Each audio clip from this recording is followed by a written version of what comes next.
Hello and welcome to the Spirituality Out Loud podcast, real life stories from the path. My name is Margie Hoffman, and I am so honored to be given the reins and taking over Spirituality Out Loud today. With me is the host of Spirituality Out Loud, Leslie Seidel. And I really want to yell that because I've been listening to Two Dope Queens in preparation for this, but this is not Two Dope Queens. So I will just say that Leslie Seidel, I am so honored to be here with you. She's a relationship expert and spiritual mentor who specializes in working with people on their relationship to their romantic lives, their work lives, and just plain life. You can find her at www.coachleslie.com. Welcome to your own show. Thank you. Thank you.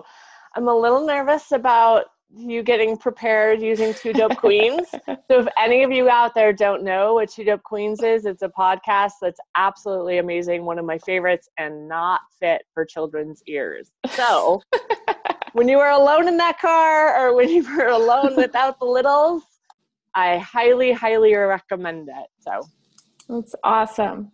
How does it feel to be in the hot seat? It feels good. It doesn't feel like the hot seat in the sense that, like, most people who know me, I love this topic. That's why I'm doing this podcast. And I'm I'm slightly curious to see what I say, right? Like I just want to be honest and authentic in the moment, and so I haven't prepared anything or anything like that. So there's a little piece of me like, let's see what comes out. Amazing. So, you ready to dive in? Let's go. So my first question is, I want to know at what point in your life you were driving down the road or something and you decided to do this podcast. Like, what was it that came up for you, and why is this important? It's really interesting. You know, I about 10 or 15 years ago, I had this friend who is this artist, and he was a visual artist, and he works out of New York City, and I'm going to have him on here. And he did all these like visual, I went to this like San Francisco super artsy thing, which is not me. And he had interviewed people, and he had these big screens up, and I said, you know what you should do? I think you should go around and interview people about their definition of God, their description of spiritual life, and whether it be a religion or whatever, because I think that people honestly have more similar views than different views, right? And I wanted to show that. I wanted people to come together in this path and in their life. And he just turned around and looked at me and said, "You do it." Right? And I was like, wait. And so we did it because I was like, I don't know how to do this. I don't know what you're talking about. You know what I mean? Like, and so we took a camera and went around the streets of San Francisco. And I thought, you know, everyone would like to talk about it and everyone would want to get on camera, which, by the way, is not the case. Most people aren't excited about you sticking a camera in their face and saying, "Tell me about your most intimate thoughts." You're like, well, okay, let me guess. Right? But people did. And so it was this whole, you know, I loved it. I had so much fun doing that. And so then you fast forward to today, and I was talking to a good friend of mine, and she wants to do a podcast. And I said, this is the podcast I would do, because this conversation that we're having today is the conversation I have with almost everyone I know. I mean, it's a little more formalized, but I love this discussion. In this discussion, I personally grow spiritually. I personally feel grounded in my body, grounded in the path. And so that's why I wanted to talk about it. You know, I did a podcast last night with George Cow. And when you guys get the opportunity to listen to it, it's amazing. And I left there energized, excited. Yes, I want to do the spiritual work. Let's go. And that's fun, right? Like, that's fun versus, oh, I got to meditate and I got to get on the couch. Like, I got to sit down. Like, sometimes the spiritual path can feel like drudgery, right? It's not sexy, da-dum, da-dum, da-dum. right? Trudging the path. So, yeah. So let's take it back. I'm seeing you in diapers. Just kidding. I want to know, so tell us a little bit about your background. Did you wake up this like on the mountaintop, chanting and totally awake and enlightened? Like, what is your, in all seriousness, what is your path? Where did you come from? And when did you wake up? Am I awake now? That's the question. I think it's a constant awakening, moment to moment to moment. There's always more. So, not at all. So, I was raised with almost zero discussion about spirituality or God or any of that. And again, see, I've already forgotten. I get so confused between atheist and agnostic. The way I was raised was it just simply never came up. It wasn't brought up. We never talked about it. It just never, and it wasn't like, that's bad, this good, right? It was just, we talked about other stuff. And yeah, and then I have a portion of my family is, I don't know what they would call themselves. I think they're Southern Baptist or fundamentalist, and I'm curious, I should probably ask them. And they are very, very Christian. And so I went to church with them a couple times, and I felt very awkward and really less than and other than. And I got in trouble. I remember getting my cousins in trouble because it was boring and I was playing and I didn't know what to do. And so my earliest experiences of churches was very awkward. Like there were rules of engagement that I did not know. And I felt like I needed white gloves and patent leather shoes for some reason and a hat. There's a nice hat. There's a wardrobe with a involved in church. And I mean, and then you went to the Catholics and and I really felt there was audience participation and I didn't know what it was. And that made me uncomfortable. So, so growing up, it just never came up. And when it did around other people, I didn't know the answer. I didn't know. I'm not very good at not knowing. So my pride was really pricked as a young, kid. And so I didn't know how to be like, wait, what's going on?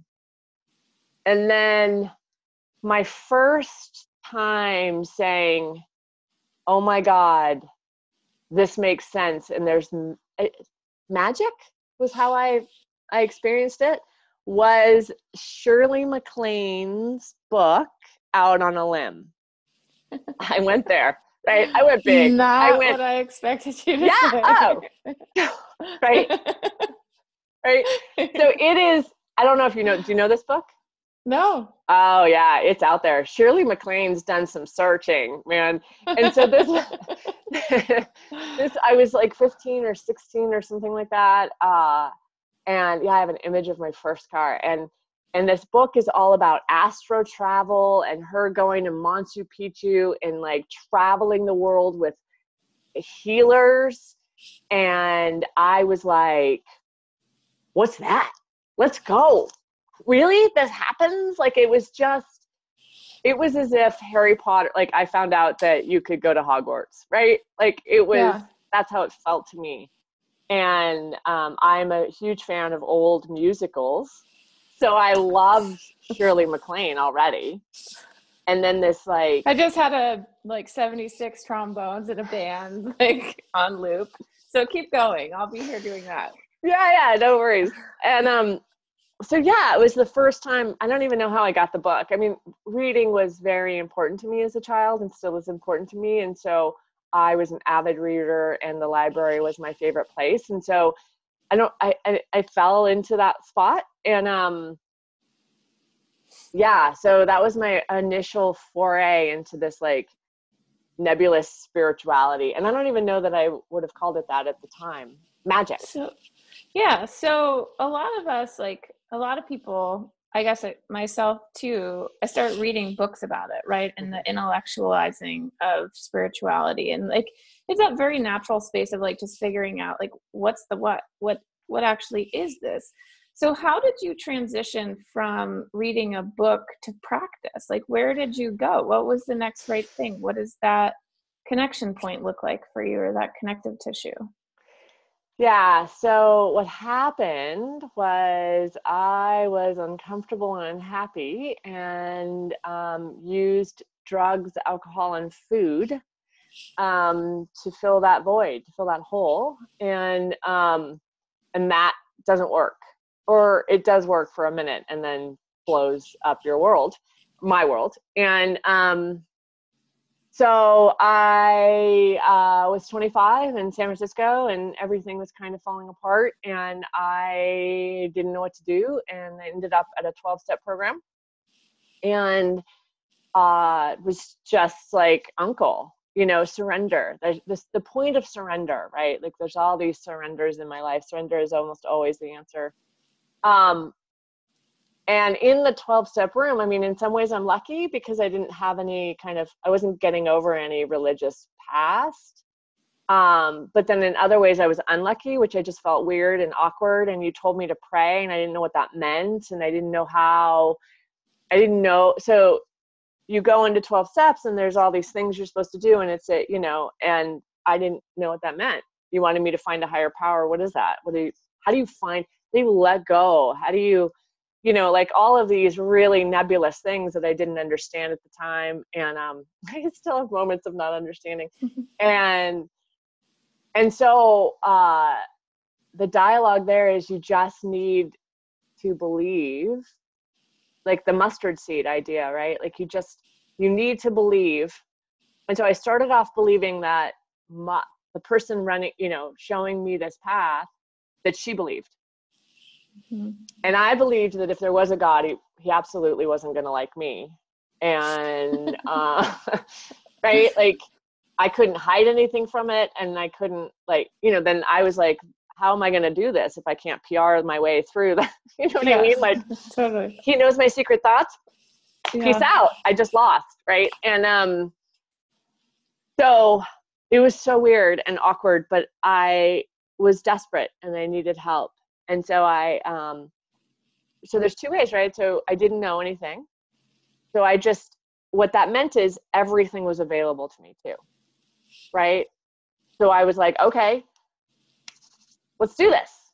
And I started like going to these churches and going to synagogues and going to temples and saying, hey, what do you do? And started to listen and feel what felt like truth to me. And it was incredibly awkward. So, I mean, going into a church when you've never been to church is terrifying. It's like, what are we going to do? Do they know? Do they know? Like, do they know that I don't know what I'm doing? Where am I supposed to sit? What's going to happen? And then you get there, and then people are standing up and sitting down and saying stuff. And I was like, oh my God. Like, I just felt like a spotlight was on me. Mm-hmm. And I like to look like I have it together at all times. And so being new at stuff is really hard for me. Mm-hmm. And maybe it's hard for everybody, but it's really hard for me. I have a lot of pride. And so it was just so awkward and just so weird that I at one point finally embraced it and said, all right, and let's be new, right? The Buddhists call it the beginning mind, the beginner's mind. And I just started playing.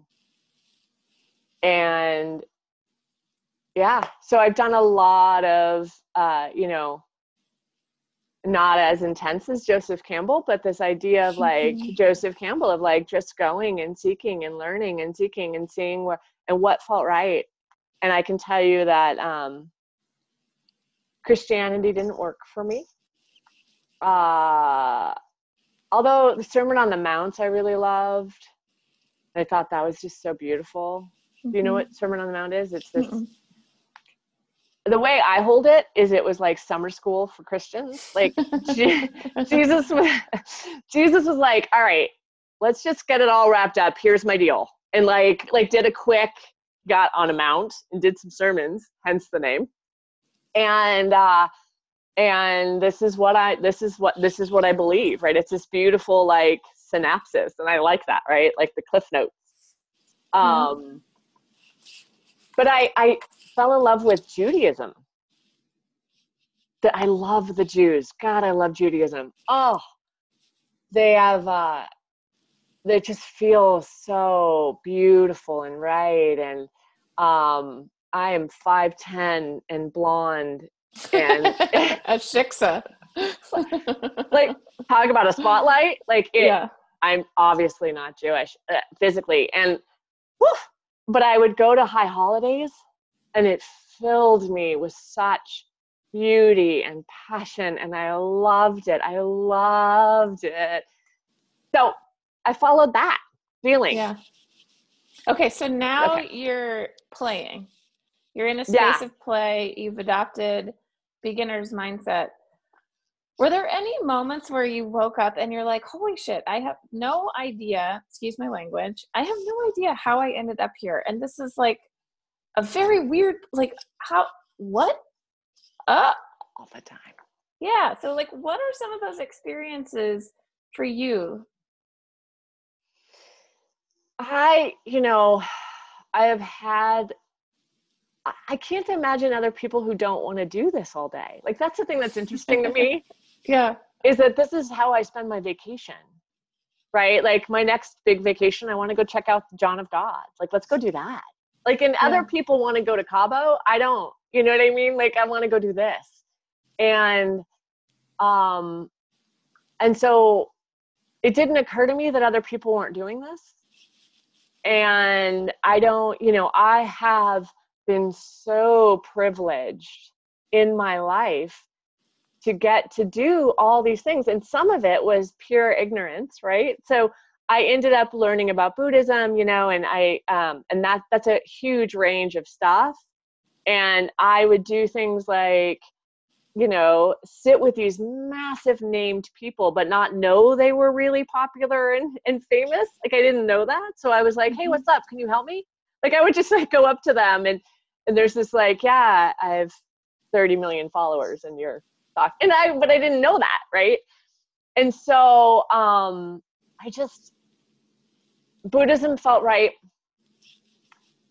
Judaism felt right. And I would go and hunt these things down. So I remember going to high holidays. I had someone I was working with. This woman was Jewish, and she just taught me, right? And I remember her. I was just like telling me what it is, and I can't remember the name, but there's a thing that the women wear, like a doily on their head, and I was like, okay, so what's this? And she was like, it's a way to remember to be humble before God. And I was like, that's awesome. Okay, I want to do that. And I was like, am I allowed? Right? There's a lot of, am I allowed? And she said, yeah. And so I put this thing on, but then we had to leave the house. And I was like, we were in San Francisco and like kind of go through the Mission, like these cool areas of San Francisco. And I was like, I got a doily on my head. I'm like, what am I? And then I was like, that's it. Am I willing to walk the streets saying I believe? And who am I to believe, right? Like, who am I to do that? And so it worked perfectly, right? And what I got to see is people that grew up in that situation or grew up in that culture got to see it through my eyes, right? These are things that they do rotely. And they got to see it from my like, oh my God, newbie, 30-year-old self being like, awkward. Yeah. That actually is a nice segue because the podcast is about spirituality out loud. And like, I have a very easy time being spiritual in the comfort of my own home, in front of my altar, on my cushion, like in the four walls of my house. So we recently experienced a total solar eclipse. And I was like sitting there and there are 20 people, all generations. Am I really going to be the one who starts pulling out all these crystals and all these things so that when total solar eclipse happens, I can have them all get recharged with that beautiful feminine energy that is now blocking out the sun? Where are those sticky points for you? Like, where are you like, I mean, you just named one of them. Am I really going to walk outside with this thing on my head as an act of humility? And the answer is yes. So like, where do you meet those sticky moments? Where do you have a hard time being out loud? And what does it feel like for you to recognize that as a teacher and keep saying yes and keep going anyways? I still have it all the time. Right. And I had it for the solar eclipse. I don't know much about crystals. Honestly, I don't know much. I do use beads for meditation, right? So I have a lot of malas, a lot of them, and I wanted them to be outside. But I was with a bunch of atheists or agnostics. I'm not really sure, but I don't know what they were doing. But I was with a bunch of people who, if I mentioned, I didn't want to talk about the crystals recharging. I wasn't sure about what I was doing and whether someone told me I should recharge them. So I was like, all right, and I just didn't want to have that conversation. So there was all this, like, I was hiding them. I hid them in the corner when no one saw. It was so funny. And I was feeling that. And then there was I read this thing about like eclipse water.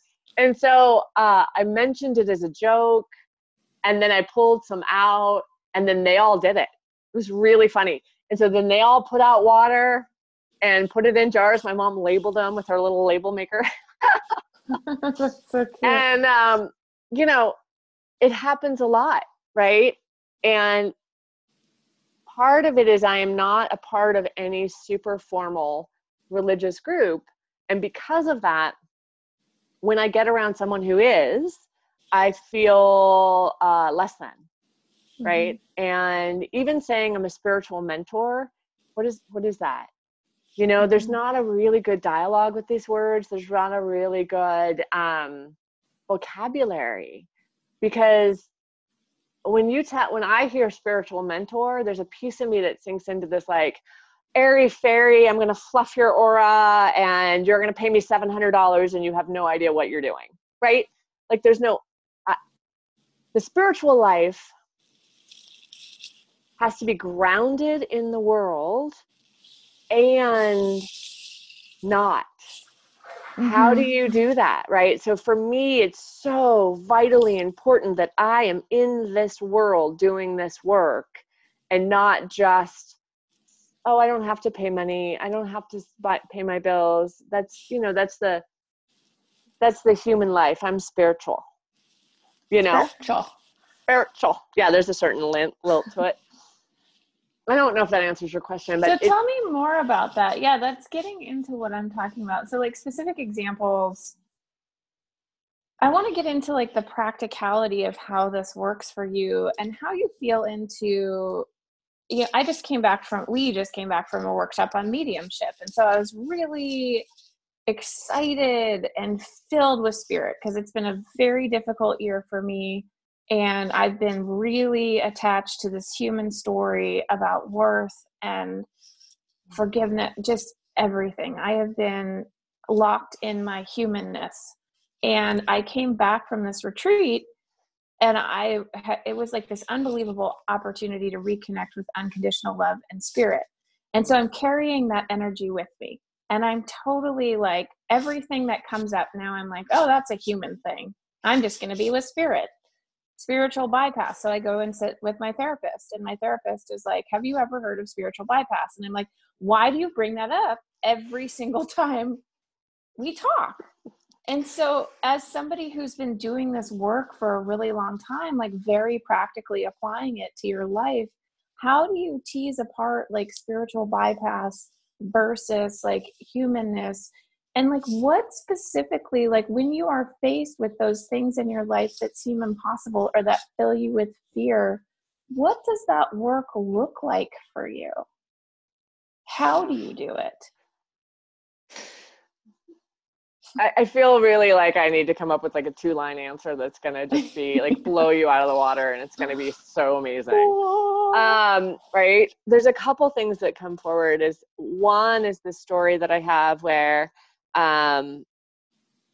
I got excited about the Camino de Santiago. You've heard the story. Mm-hmm. And I did it. And the Camino de Santiago is this really old, ancient pilgrimage across northern Spain through, like, starts at the tip of, in France and the Pyrenees, and goes across northern Spain. And at the end, St. John, one of the apostles, is interned there.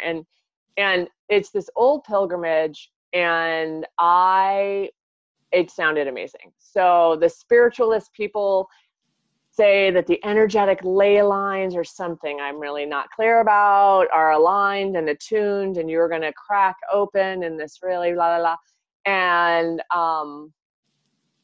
the Catholic Church has really owned it in this way that you can stay every day's walk. And so you just walk, you're walking through the countryside. And in ancient times, you used to be able to get out of jail if you did this. And this was a big thing. There's a lot of pilgrimages. But I've always wanted to do this. I always wanted to do this, and I was going to do this. And what I didn't realize before is I had a ton of spiritual pride about it. And I was like, I'm going to go do the spiritual. I don't know what you're doing for your God, but I'm walking the Camino. Yeah, I'm spiritual. And I'm going to go walk across northern Spain because I'm really spiritual. And I'm going to fly to a different country, and I'm going to go walk. And here I go. And I got there, and the practicality of it is you go to bed and you get up, and then you walk, and then you go to bed and you get up and you walk. You just walk. You walk you walk. I can't stress enough how you are walking, and your legs hurt and your feet hurt, and it just kind of, it's really beautiful, but it's also really hard. Like, bring your moleskin on your spiritual path. You don't talk about spirituality. You talk about your feet. You talk about blisters.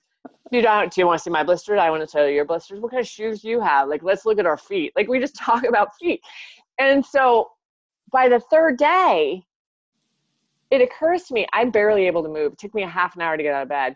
And by the third day, I realized God is not more present on this walk than he is at home. And I was like, I just spent so much money, and now I'm in the middle of nowhere walking to get closer to God, and this is not. And so I was so pissed. I was so mad. I was so mad. And yet there's something to that. So I need to go meditate, and I need to go on retreat, and I will go on another pilgrimage, and I will sit again and again with holy men. And that is such important work. And my spiritual life means answering the phone when I don't want to, being honest and open and breaking forward, is doing this podcast, and I'm afraid of what trolls are going to say, and I have to do it anyway.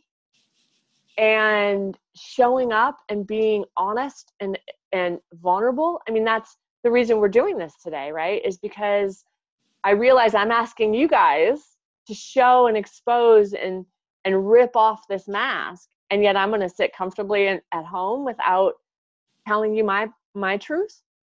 It's not fair. So I need to have skin in the game. I need to show you and expose what I do and what my life is. And so what does that mean? Right? In a day-to-day, moment-to-moment basis, I don't sit around thinking, I'm so spiritual, awesome. And when I do, I think that's an alarm that something's wrong.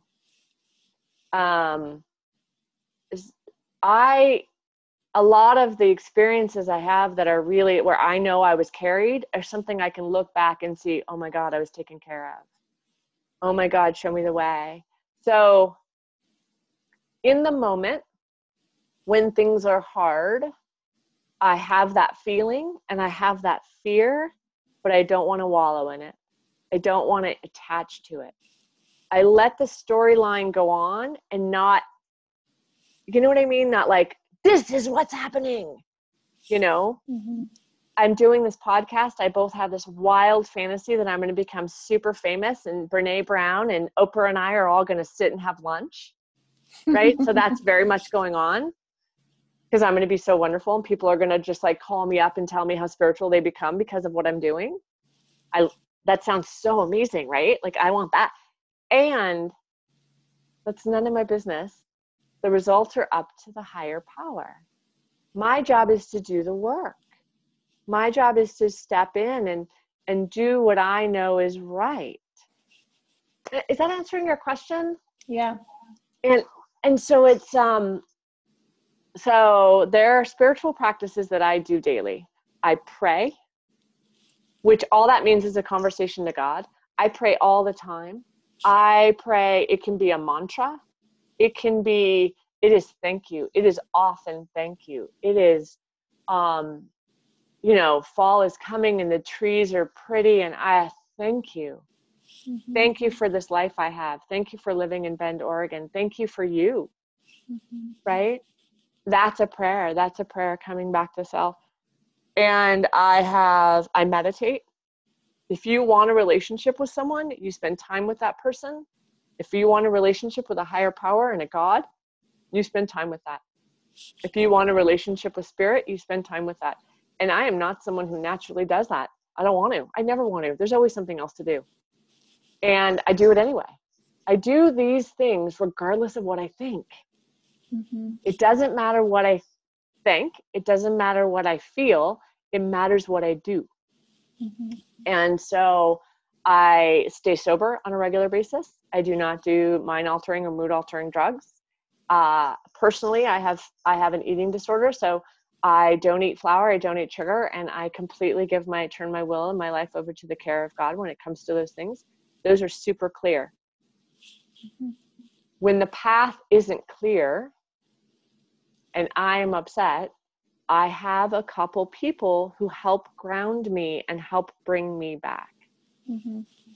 That I honestly think that any spiritual teacher, any spiritual mentor who does not have a clear spiritual teacher or people around them, it's dangerous. Yeah. It's dangerous. We all are human. And yeah. So There's like two things that I want to feel into. Thank you for that answer. I want to, I think, go in the direction of asking you, what does it mean to work with you? Like, what does it mean for you to work with other people?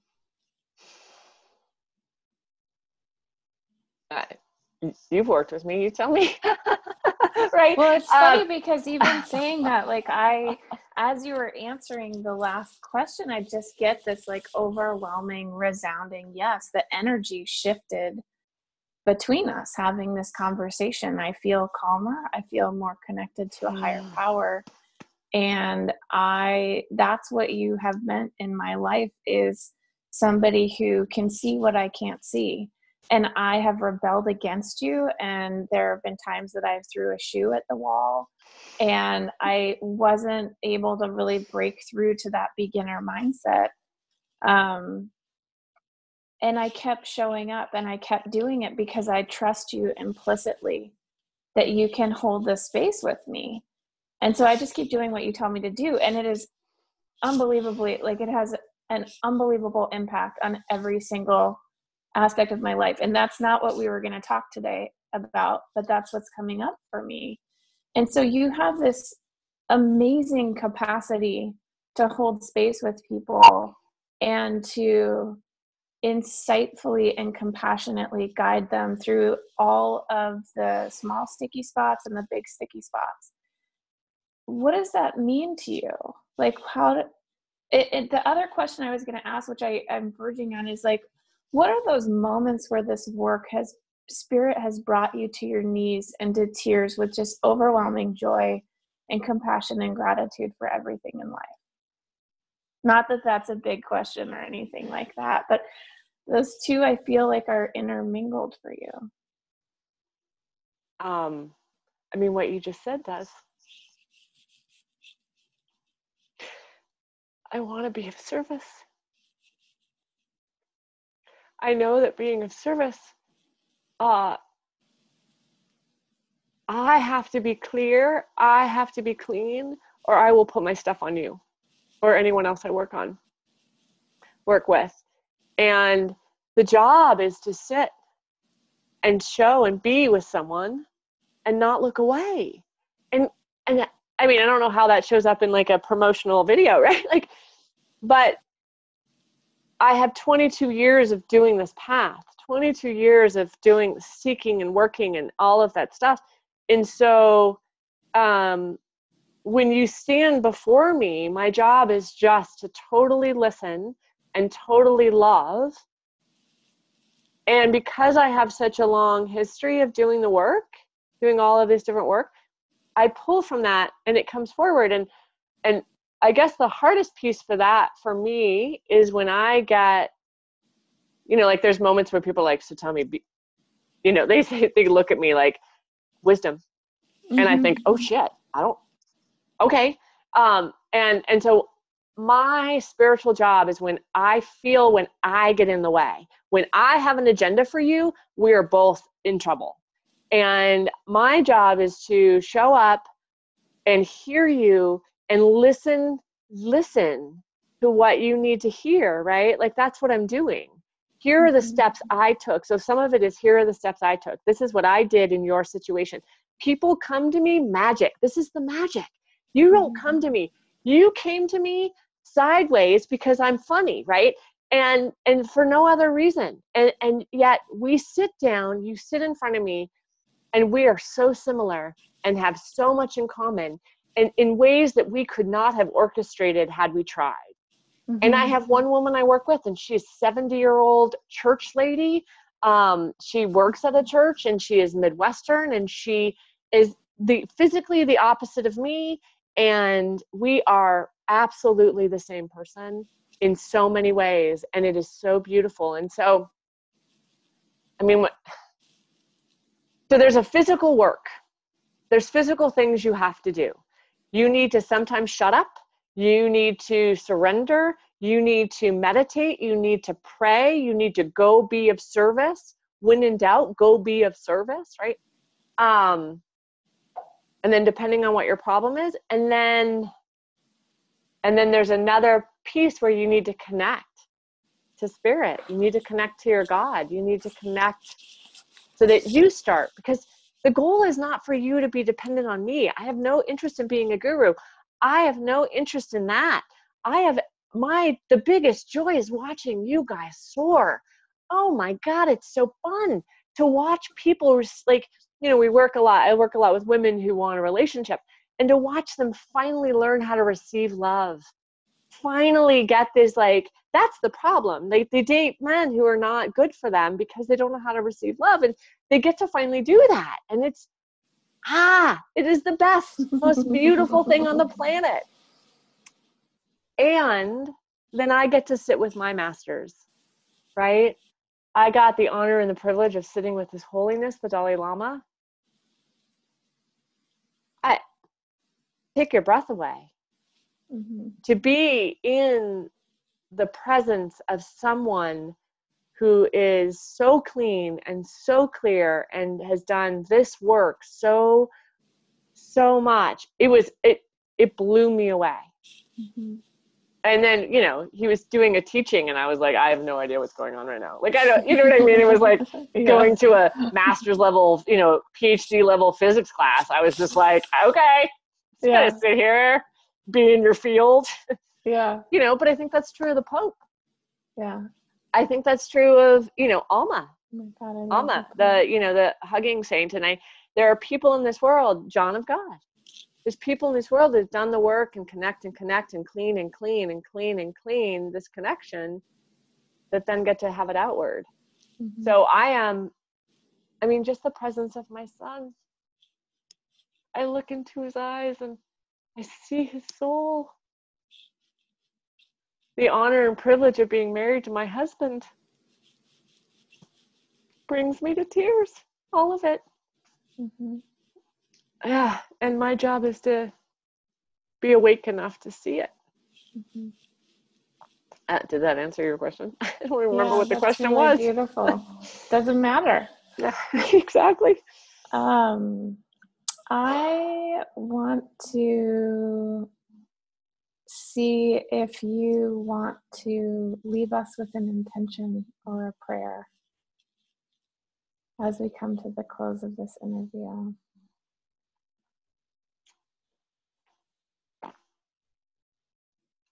I think